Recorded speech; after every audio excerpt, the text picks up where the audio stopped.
അടുത്ത ദിവസം ഞാൻ കോളേജിലേക്ക് പോയപ്പോൾ കൂട്ടുകാരുമായി സംസാരിക്കുന്നത് എത്രമാത്രം അസ്വാഭാവികമായിരിക്കുമെന്നോർത്ത് എന്റെ തൊണ്ടയിൽ ഒരു ഉണ്ട കെട്ടിക്കിടന്നു. ബൈക്ക് പാർക്ക് ചെയ്തപ്പോൾ ഇഷാനും ഋഷിയും പാർക്കിംഗ് ലോട്ടിലെ താഴ്ന്ന മതിലിൽ ഇരിക്കുന്നതും നിതിൻ അവർക്ക് മുന്നിൽ നിൽക്കുന്നതും ഞാൻ കണ്ടു. അവരുടെ കണ്ണുകൾ എന്നിലായിരുന്നു. ഞാൻ തിടുക്കമില്ലാതെ അവരുടെ അടുത്തേക്ക് നടന്നു. ഞാൻ അടുത്തു ചെന്നപ്പോൾ നിതിൻ എനിക്ക് നേരെ പുറം തിരിഞ്ഞു നിന്നു. ഞാൻ ഹായ് പറയുന്നതിന് മുൻപ് ഇഷാൻ എന്നോട് ചോദിച്ചു, നിനക്ക് കുഴപ്പമൊന്നുമില്ലല്ലോ ശരത്? അവന്റെ ചോദ്യത്തിൽ എനിക്ക് പുച്ഛം തോന്നി. ഞാൻ മാനസിക രോഗാശുപത്രിയിലായിരുന്നോ എന്ന് ചോദിക്കുന്നത് പോലെയാണല്ലോ. പരിഹാസവും ദേഷ്യവും കലർത്തി ഞാൻ പറഞ്ഞു. ഇഷാനും ഋഷിയും ചിരിയടക്കാൻ പാടുപെട്ടു. നീ അങ്ങനെ പറഞ്ഞിരുന്നെങ്കിൽ ഞങ്ങൾ സംശയിക്കില്ലായിരുന്നു, ഋഷി തമാശ പറഞ്ഞു. ഞാൻ അവരെ കുറച്ചുനേരം നോക്കി നിന്നിട്ട് ചോദിച്ചു, എന്താ പറ്റിയത്? നിങ്ങളെല്ലാവരും ഇവിടെ ഇരുന്ന് എന്തിനാ വിലപിക്കുന്നത്? ഇന്ന് നിങ്ങളൊക്കെ വളരെ നിശബ്ദരാണല്ലോ. കഴിഞ്ഞ കുറച്ച് മിനിറ്റുകളായി ഞങ്ങൾ നിന്നെക്കുറിച്ചും നിന്റെ ഈ മൂടി സ്വഭാവത്തെക്കുറിച്ചും സംസാരിക്കുകയായിരുന്നു. അപ്പോഴാണ് നീ വന്നത്, ഋഷി മുഖം ചുളിച്ചുകൊണ്ട് പറഞ്ഞു. ശരിക്കും ഒരു പെൺകുട്ടിയുടെ മാന്യതയെ സംരക്ഷിക്കുന്നത് എപ്പോഴാണ് മൂടി എന്ന് വിളിക്കാൻ തുടങ്ങിയത്? ഞാൻ ഒരു വലിയ മനുഷ്യനെ പോലെ ചോദിച്ചു. നിതിന് ചിരിയടക്കാൻ കഴിഞ്ഞില്ല. അവൻ ഉറക്കെ ചിരിച്ചു. അവന്റെ മൂക്കിൽ നിന്ന് അല്പം കഫം പോലും പുറത്തേക്ക് വന്നു. അവൻ പെട്ടെന്ന് കൈകൊണ്ട് മൂക്ക് തുടച്ച് ആ കൈ എന്റെ തോളിൽ വെക്കാൻ ശ്രമിച്ചു. ഞാൻ അവന്റെ കൈ തട്ടിമാറ്റി. അവൻ ചോദിച്ചു, ശരത്, നീ എപ്പോഴാ ഇങ്ങനെ ഒരു വിശുദ്ധനായത്? പിന്നെ എന്താ, നീ എന്നെ ഒരു പാപിയായിട്ടാണോ കരുതിയിരുന്നത്? ഇന്നലെ എന്റെ ഭാഗത്തു നിന്ന് ഒരു തെറ്റുണ്ടായി ശരത്. ഞാൻ ഇനി നവ്യയെ നോക്കില്ല, സത്യം. അവൻ എന്റെ തലയിൽ കൈവച്ച് സത്യം ചെയ്യുന്നതായി ആംഗ്യം കാട്ടി. ആ കൈ എന്നിൽ നിന്ന് അകറ്റി നിർത്ത്, ഞാൻ അവനോട് അലറി. പക്ഷേ അവൻ എന്നെ അനുസരിക്കാതെ എന്നെ വന്ന് കെട്ടിപ്പിടിച്ചു. നിനക്ക് വേണ്ടി എന്തും ചെയ്യും സുഹൃത്തെ. അവൻ എന്റെ പുറത്ത് കുറച്ചു തവണ തട്ടി. ഒരു മോതിരമിടലും ഐ ഡു പറയലും മാത്രമേ ബാക്കിയുള്ളൂ ഒരു സന്തോഷകരമായ അന്ത്യത്തിന്, ഋഷി തമാശ പറഞ്ഞു. ഞാൻ നിതിനെ അവന്റെ നെഞ്ചിൽ ശക്തിയായി തള്ളിമാറ്റി. ഡ്യൂഡ്, എന്നിൽ നിന്ന് മാറ് എന്ന് അലറി. അവൻ എന്നെ വിട്ടു. ഞാൻ അവനെ ദേഷ്യത്തോടെ നോക്കി. അവൻ എന്റെ ഷർട്ടിൽ അവന്റെ കൈവച്ചോ എന്ന് ഉറപ്പുവരുത്താൻ ഞാൻ എന്റെ പുറകിലേക്ക് തിരിഞ്ഞു നോക്കി. ഇപ്പോൾ പറയൂ, നിങ്ങളിൽ ആരാണ് എന്ത് വേഷമാണ് ചെയ്യുന്നത്? നിങ്ങളിൽ ആരൊക്കെയാണ് പുരുഷന്റെയും സ്ത്രീയുടെയും വേഷം ചെയ്യുന്നത്? ഋഷി ചോദിച്ചു, ചിരിച്ചു. മതിയാക്ക് ഋഷി, ഞാൻ ദേഷ്യത്തോടെ പറഞ്ഞു. നമ്മുടെ ക്ലാസ് തുടങ്ങാൻ സമയമായി എന്ന് തോന്നുന്നു. നമുക്ക് പോകാം. ഞങ്ങൾ ഒരുമിച്ച് ക്ലാസ് മുറിയിലേക്ക് നടന്നു. ഞങ്ങൾ ക്ലാസ് മുറിയിൽ എത്തുന്നതിന് മുൻപ് അവർ എന്നെക്കുറിച്ച് കുറച്ചുകൂടി തമാശകൾ പറഞ്ഞു. അന്ന് ഞാൻ അവരുടെ പ്രധാന ലക്ഷ്യമായിരുന്നെന്ന് തോന്നി. പക്ഷെ അതൊന്നും എന്നെ അത്രയധികം അലോസരപ്പെടുത്തിയില്ല. നവ്യയുടെ ഫോൺ നമ്പർ എങ്ങനെ കിട്ടുമെന്ന ചിന്തയിൽ മാത്രമായിരുന്നു ഞാൻ. ക്ലാസുകൾ പതിവ് പോലെ വിരസമായിരുന്നു. എല്ലാ ക്ലാസുകളിലും ഞാൻ മേശക്കടിയിൽ വെച്ച് കാൽ അക്ഷമയോടെ ചലിപ്പിച്ചുകൊണ്ടിരുന്നു. എങ്ങനെയോ കോളേജിലെ ആ ദിവസം അവസാനിച്ചു. വൈകുന്നേരം പുലർച്ചെ 4 മണി കഴിഞ്ഞ് 30 മിനിറ്റിന് ഞാൻ ഞങ്ങളുടെ കോളേജിനടുത്തുള്ള ഒരു ഫ്ളാറ്റിലേക്ക് പോയി. അവിടെ ഞങ്ങളുടെ 4 സഹപാഠികൾ പേയിങ് ഗസ്റ്റായി താമസിച്ചിരുന്നു. അതൊരു 2 BHK ഫ്ളാറ്റ് ആയിരുന്നു. കോളേജ് കഴിഞ്ഞാൽ ഞങ്ങളുടെ ക്ലാസ്സിലെ കുട്ടികൾ ഒത്തുകൂടുന്ന ഒരിടം. അവിടെ ആരുടെയെങ്കിലും ഫോൺ ഉപയോഗിച്ച് നവ്യയുടെ ഫോൺ നമ്പർ അവർ അറിയാതെ മോഷ്ടിക്കാൻ എനിക്ക് കഴിയുമെന്ന് ഞാൻ പ്രതീക്ഷിച്ചു. ആ 4 പേരുടെ ഫോണിൽ നവ്യയുടെ നമ്പർ ഉണ്ടാകുമെന്ന് ഞാൻ ഊഹിച്ചു. അവർ നവ്യയുടെ കൂട്ടുകാരുമായി വളരെ അടുപ്പമുള്ളവരായിരുന്നു. ഒരുമിച്ച് സമയം ചെലവഴിക്കുന്നവരായിരുന്നു. അവരിൽ നിന്ന് ഒരാളായ തന്മയിൽ നിന്ന് എനിക്കത് പ്രതീക്ഷിക്കാൻ കഴിയില്ലായിരുന്നു. കാരണം അവന്റെ ഫോൺ അവന് ജീവനെ പോലെയായിരുന്നു. അവന്റെ ജീവൻ എടുക്കാതെ അത് അവനിൽ നിന്ന് മാറ്റാൻ കഴിയില്ലായിരുന്നു. എനിക്ക് അവരോട് നേരിട്ട് നവ്യയുടെ ഫോൺ നമ്പർ ചോദിക്കാൻ കഴിയില്ലായിരുന്നു. ഞാൻ പെൺകുട്ടികളെ കുറിച്ച് വൃത്തികെട്ട കാര്യങ്ങൾ സംസാരിക്കുന്നത് അവർ കേട്ടിട്ടുള്ളതുകൊണ്ട് ഒരുപാട് ചോദ്യങ്ങൾ ചോദിക്കാതെ അവർ അവളുടെ നമ്പർ എനിക്ക് നൽകില്ലായിരുന്നു. കൂടുതൽ എന്താ, ഞാൻ അവളുടെ നമ്പർ ചോദിച്ച കാര്യം അവർ നവ്യയോട് പറയും. എന്നിട്ട് അവൾ എന്നെ നേരിട്ട് കാരണം ചോദിക്കും. അതിനാൽ അവരുടെ മൊബൈലിൽ നിന്ന് നമ്പർ മോഷ്ടിക്കുക എന്നത് മാത്രമായിരുന്നു എന്റെ മുന്നിലുണ്ടായിരുന്ന ഒരേയൊരു വഴി. അവിടെ എത്തിയപ്പോൾ തന്മയും രമിത്തും ഒഴികെ ഒരു കൂട്ടം കുട്ടികൾ തറയിലിരുന്ന് ലൂഡോ കളിക്കുന്നത് ഞാൻ കണ്ടു. തന്മ പതിവ് പോലെ ഫോണിൽ വാട്സാപ്പ് ചെയ്യുന്ന തിരക്കിലായിരുന്നു. നവ്യയുടെ ഫോൺ നമ്പർ ഉണ്ടാകാൻ സാധ്യതയുണ്ടെന്ന് ഞാൻ സംശയിച്ച രമിത് മറ്റൊരു മുറിയിൽ തന്റെ മൊബൈലിൽ നിന്ന് പകർത്തിക്കൊണ്ട് പ്രാക്ടിക്കൽ നോട്ടുകൾ എഴുതുന്ന തിരക്കിലായിരുന്നു. അവളുടെ ഫോൺ നമ്പർ ഉണ്ടാകാൻ സാധ്യതയുണ്ടെന്ന് ഞാൻ ഊഹിച്ച ബാക്കി 2 പേർ ഫ്ളാറ്റിലില്ലായിരുന്നു. തന്മയും രമിത്തും അവരുടെ ഫോണുകളിൽ തിരക്കിലായതുകൊണ്ട് നവ്യയുടെ ഫോൺ നമ്പർ കിട്ടാനുള്ള എന്റെ പ്രതീക്ഷകൾ അവസാനിച്ചു. അങ്ങനെ ഞാൻ തറയിലിരുന്ന് ലൂഡോ കളിക്കുന്ന കുട്ടികളുടെ അടുത്തേക്ക് പോയി അവരുടെ കളി കണ്ടിരുന്നു. അവരുടെ സംഭാഷണങ്ങൾ കൂടുതലും സാഗറിനെ കുറിച്ചായിരുന്നു. സാഗർ ഒരു ജിമ്മിൽ പോകുന്ന ആളായിരുന്നു. അവൻ അവന്റെ ശാരീരിക ക്ഷമത അവന്റെ ഫോളോവേഴ്സിനെ കാണിക്കാൻ ശ്രമിക്കുമായിരുന്നു. കോളേജിലെ കൂടുതൽ പെൺകുട്ടികളുമായി ശയിച്ചതായി ഒരു പ്രതിച്ഛായ ഉണ്ടാക്കാൻ അവൻ ശ്രമിച്ചു. അതിന്റെ ഫലമായി കുറച്ച് ആളുകൾ അവനെ ആരാധിച്ചിരുന്നു. എത്ര പെൺകുട്ടികളുമായി ശയിച്ചുവെന്ന് ചോദിച്ചാൽ അവന്റെ മനസ്സിന് തോന്നുന്ന ഒരു നമ്പർ പറയുമായിരുന്നു. ചിലപ്പോൾ അത് 47 ആയിരിക്കും, മറ്റു ചിലപ്പോൾ അത് 117 വരെയാകാം. പിന്നെ ആ നമ്പർ 39ലേക്ക് താഴുകയും ചെയ്യാം. ആ നമ്പർ കൂടുന്നത് എനിക്ക് മനസ്സിലാക്കാൻ കഴിഞ്ഞിരുന്നു. പക്ഷെ ആ നമ്പർ താഴുന്നതിന്റെ കാരണം എനിക്ക് ഒരിക്കലും മനസ്സിലായിരുന്നില്ല. എന്തായാലും അവരുടെ കളിയിൽ എനിക്ക് താല്പര്യമില്ലാതെ ഞാൻ കണ്ടിരുന്നു. അപ്രതീക്ഷിതമായി അമർ പ്രധാന വാതിലിലൂടെ ഓടിക്കയറി വന്നു. ഞങ്ങളുടെ മുറിയുടെ വാതിൽക്കൽ കിതച്ചുകൊണ്ട് ചാരി നിന്നു. കൂട്ടുകാരെ, ഞാൻ എന്റെ കാർ ഡ്രൈവിംഗ് ലൈസൻസ് ടെസ്റ്റ് പാസ്സായി. അവൻ വലിയ ആവേശത്തോടെ എല്ലാവരോടും പറഞ്ഞു. പ്രോത്സാഹനം പ്രതീക്ഷിച്ചു. പക്ഷെ ഞങ്ങളാരും ഒന്നും പറയാതെ. എന്നിട്ട് എന്ന് ചോദിക്കുന്നത് പോലെ അവനെ നോക്കി. അമറിന്റെ കനത്ത ശ്വാസം മാത്രമല്ലാതെ മുറിയിൽ നിശബ്ദത നിറഞ്ഞു.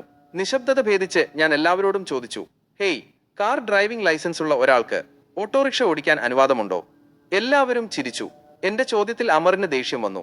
ശരത്, നീ എന്നെക്കുറിച്ച് എന്തെങ്കിലും പറയാൻ ധൈര്യപ്പെട്ടാൽ ഞാൻ നിന്റെ മുഖം അടിച്ചു തകർക്കും, അവൻ ദേഷ്യത്തിൽ പറഞ്ഞു. ഓട്ടോറിക്ഷയാണ് പുതിയ മാച്ചോ കാര്യം, ഡ്യൂഡ്, ഞാൻ കൂട്ടിച്ചേർത്തു. ഞങ്ങൾ കുറച്ചുകൂടി ചിരിച്ചു. അങ്ങനെയെങ്കിൽ പോയി ആ ട്രെൻഡ് സെറ്റ് ചെയ്യ്, അവൻ പറഞ്ഞു. പ്രധാന വാതിലിലൂടെ പുറത്തേക്ക് പോയി. അമർ പോയ ശേഷം എല്ലാവരുടെയും ശ്രദ്ധ വീണ്ടും കളിയിലേക്ക് തിരിഞ്ഞു. ഒരു കളിയുടെ കാണിയായി അവിടെ ഇരിക്കുന്നത് എനിക്ക് വീണ്ടും വിഷമമായി തോന്നി. കുറച്ചു കഴിഞ്ഞ് സാഗർ പകടയിൽ തുടർച്ചയായി 5 തവണ 6 ഉരുട്ടി. കളിയിലുള്ള എല്ലാവരും അവനെ അത്ഭുതത്തോടെ നോക്കി. സാഗറിന്റെ ആരാധകനെ പോലെ എപ്പോഴും പെരുമാറുന്ന ആദർശ് അവനെ പുകഴ്ത്താൻ തുടങ്ങി.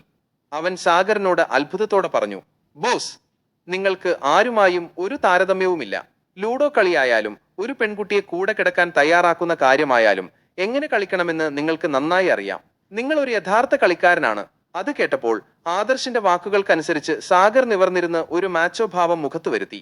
ആദർശ് ശരിക്കും സാഗറിനെ പുകഴ്ത്തുകയാണോ, അതോ പിന്നീട് മദ്യത്തിന്റെ പണം സാഗറിനെ കൊണ്ട് എടുപ്പിക്കാനുള്ള ഒരു തന്ത്രമായിരുന്നോ എന്ന് എനിക്ക് ഉറപ്പില്ലായിരുന്നു. ഞാൻ അവർക്കിടയിലുള്ള തന്ത്രങ്ങൾ സൂക്ഷ്മമായി നിരീക്ഷിച്ചു.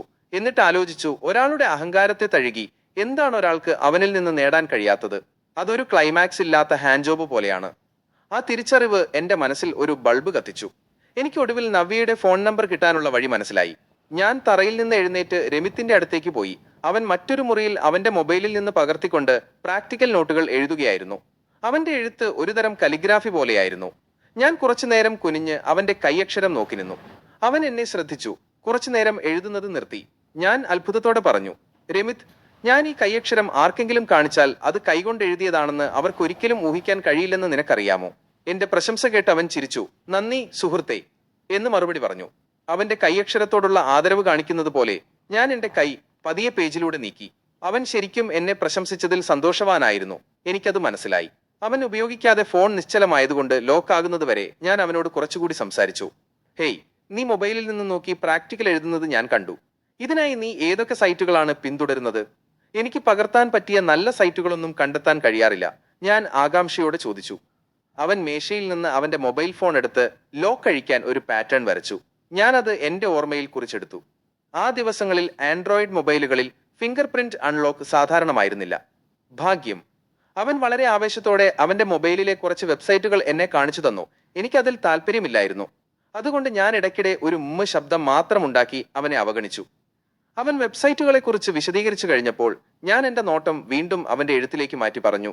നിന്റെ കൈയക്ഷരത്തേക്കാൾ എന്നെ ആകർഷിച്ച മറ്റൊരു കാര്യം എന്താണെന്ന് നിനക്കറിയാമോ? ഞാനൊന്ന് നെടുവീർപ്പിട്ട് തുടർന്നു. അത് നിന്റെ പാചകമാണ് രമിത്. നിന്റെ പാചകം കഴിച്ചതിന് ശേഷം ഞാൻ നിന്റെ ഒരു വലിയ ആരാധകനാണ്. മാഗി പോലുള്ള ഒരു സാധാരണ സാധനം പോലും നീ അത്രയും താല്പര്യത്തോടെയാണ് പാചകം ചെയ്യുന്നത്. അവനെ പുകഴ്ത്താൻ പറ്റിയ വാക്കുകൾ കണ്ടെത്താൻ ഞാൻ പെട്ടെന്ന് നിർത്തി.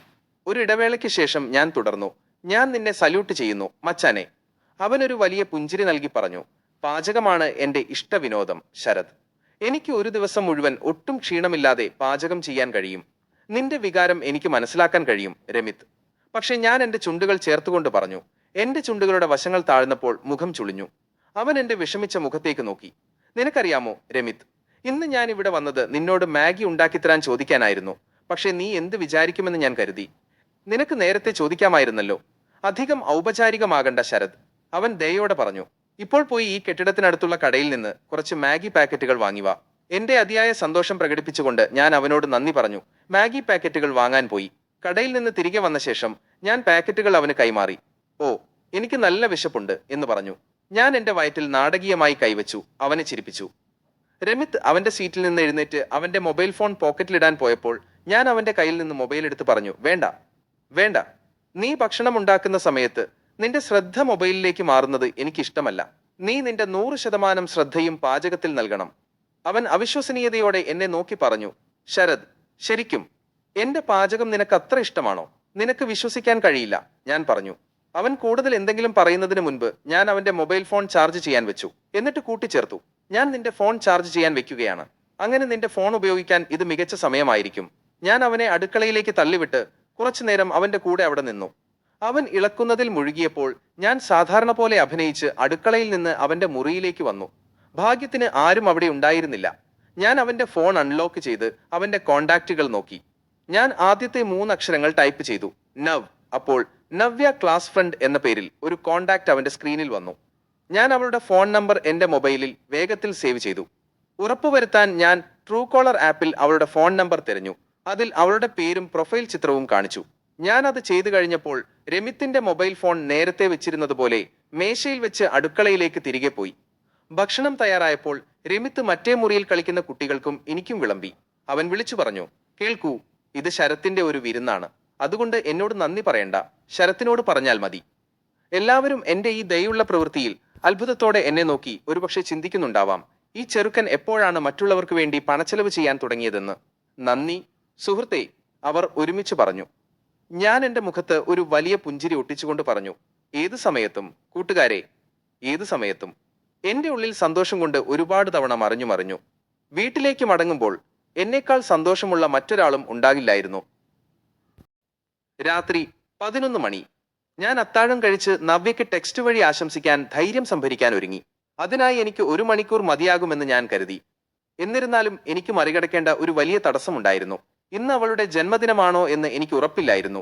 പക്ഷേ എന്റെ മനസ്സ് പറഞ്ഞത് ഞാൻ വിശ്വസിക്കാൻ ശ്രമിച്ചു. അപ്പോൾ ഞാൻ ചിന്തിച്ചു, ഇന്ന് അവളുടെ ജന്മദിനമല്ലെങ്കിൽ ഞാൻ ആശംസിച്ചാൽ എന്തായിരിക്കും? നാളെ അവൾ ഒരുപക്ഷെ അവളുടെ കൂട്ടുകാരുമായി കറങ്ങി നടന്നു പറയുമായിരിക്കും, ഈ ഭ്രാന്തൻ പയ്യൻ യാതൊരു കാരണവുമില്ലാതെ എനിക്ക് ജന്മദിനാശംസകൾ നേരുന്നു. വിശ്വസിക്കാൻ കഴിയുന്നില്ല.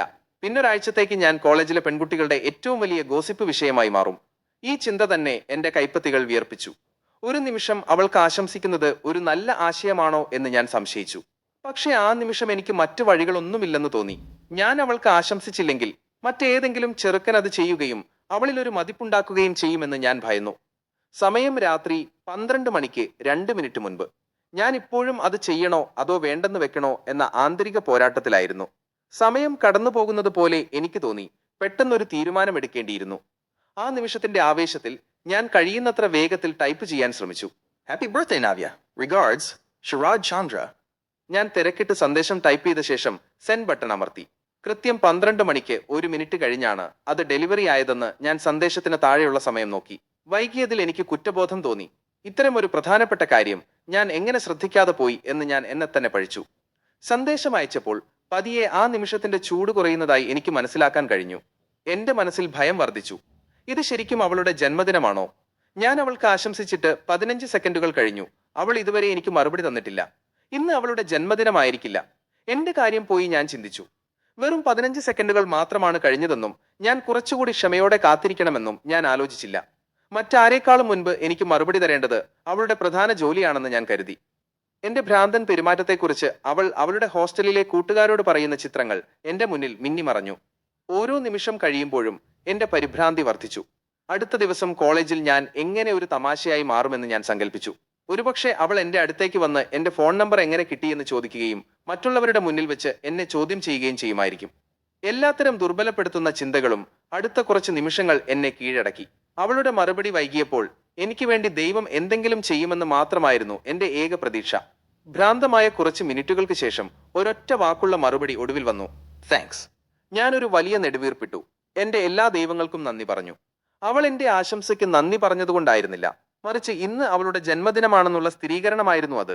ഭാഗ്യത്തിന് ദൈവം എന്നോട് ദയ കാണിച്ചു. അല്ലെങ്കിൽ ഒരുപക്ഷെ അവൾ കൃത്യസമയത്ത് എനിക്കൊരു മറുപടി കിട്ടി. അവൾ 10 മിനിറ്റ് കൂടി മറുപടി വൈകിപ്പിച്ചിരുന്നെങ്കിൽ എനിക്ക് നാഡീതകർച്ച വന്ന് ഞാൻ മരിച്ചു പോകുമായിരുന്നു. പിന്നെ അടുത്ത ദിവസം ഞാനൊരു പത്രത്തിന്റെ തലക്കെട്ടായി മാറുമായിരുന്നു. മറ്റൊരു ജീവിതം കൂടി നാഡീതകർച്ചയിൽ നഷ്ടമായി. ഇതിന് സോഷ്യൽ മീഡിയയെ കുറ്റപ്പെടുത്താൻ കഴിയുമോ? ഇര എത്ര നിരപരാധിയാണെന്ന് കാണാൻ 16-ാം പേജ് മറിക്കുക. പക്ഷെ നവ്യയ്ക്ക് ഒരുപക്ഷെ അത് ഇഷ്ടമായേനെ. ശരിക്കും മരിക്കുന്നതിന് മുൻപ് എനിക്ക് ജന്മദിനാശംസകൾ അയക്കാൻ അയാൾ അത്രയും ശ്രദ്ധിച്ചോ? ഇത് ഏതാണ്ടൊരു ടൈറ്റാനിക് കഥ പോലെയാണ്. അതിലൊരു പയ്യൻ പെൺകുട്ടിക്ക് വേണ്ടി തന്റെ ജീവിതം ബലിയർപ്പിക്കുന്നു. ഞാൻ എത്ര ഭാഗ്യവതിയാണ്. ആ മണ്ടൻ ചിന്തയിൽ ഞാൻ കുറച്ചുകൂടി ചിരിച്ചു. ആ മണ്ടൻ ചിന്തയിൽ നിന്ന് ഞാൻ പുറത്തു വന്ന് ഇത്തവണ ഒരു ആഴത്തിലുള്ള ഗൗരവമായ ചിന്തയിലേക്ക് പോയി. ജീവിതത്തിൽ നമുക്ക് പ്രശ്നങ്ങൾക്ക് ഒരിക്കലും കുറവുണ്ടാകില്ല. നമ്മൾ ഒരു പ്രശ്നം പരിഹരിച്ചാൽ അടുത്തൊരെണ്ണം വരും. നമ്മൾ അടുത്തത് പരിഹരിച്ചാൽ വേറൊരെണ്ണം വരും. പക്ഷെ നമ്മുടെ പ്രശ്നങ്ങൾ നമ്മളെ പൂർണ്ണമായും വിട്ടുപോകില്ല. എന്നിട്ട് നമുക്ക് ജീവിതത്തിൽ പ്രശ്നങ്ങളില്ലെന്ന് നമ്മൾ ചിന്തിക്കുമ്പോൾ നമ്മൾ നമുക്ക് വേണ്ടി ഒരെണ്ണം ഉണ്ടാക്കുന്നു. നവ്യയ്ക്ക് ഒരു ജന്മദിന സന്ദേശം അയച്ചുകൊണ്ട് ഞാൻ ഇന്ന് ചെയ്തത് അതാണ്. അതിന് യാതൊരു ആവശ്യവും ഇല്ലാതിരുന്നിട്ടും എനിക്കൊരു പരിഭ്രാന്തി ഉണ്ടായി. ഇപ്പോൾ ഞാനോ ഒരുപക്ഷെ ദൈവമോ ആ പ്രശ്നം പരിഹരിച്ചതുകൊണ്ട് എനിക്ക് അടുത്ത പ്രശ്നം എന്നെ തേടിയെത്തിയിട്ടുണ്ട്. നാളെ കോളേജിൽ വെച്ച് നവ്യയെ നേരിടുക. നവ്യയെ നേരിടുന്നതിനെക്കുറിച്ചുള്ള ആ ചിന്ത എന്നെ അത്രയധികം ഭയപ്പെടുത്തി അടുത്ത കുറച്ച് രാത്രികളിൽ എനിക്ക് ഉറങ്ങാൻ കഴിയില്ലായിരുന്നു. അപ്പോഴേക്കും രാത്രി ഒരുപാട് വൈകിയിരുന്നു. എനിക്ക് ഉറക്കം വരുന്നില്ലായിരുന്നു. ഞാൻ ഉറങ്ങാൻ ശരിക്കും ശ്രമിച്ചു, പക്ഷെ കഷ്ടപ്പെട്ടു. ഞാൻ കൂടുതൽ കഠിനമായി ശ്രമിച്ചു. ആ രാത്രി എന്റെ മനസ്സിലൂടെ കടന്നുപോയ അവസാനത്തെ ചിന്ത ഞാൻ ഓർക്കുന്നു. ഈ ലോകത്ത് പെൺകുട്ടികൾ ഇല്ലായിരുന്നുവെങ്കിൽ പയ്യന്മാർക്ക് സമാധാനമായി ഉറങ്ങാമായിരുന്നു.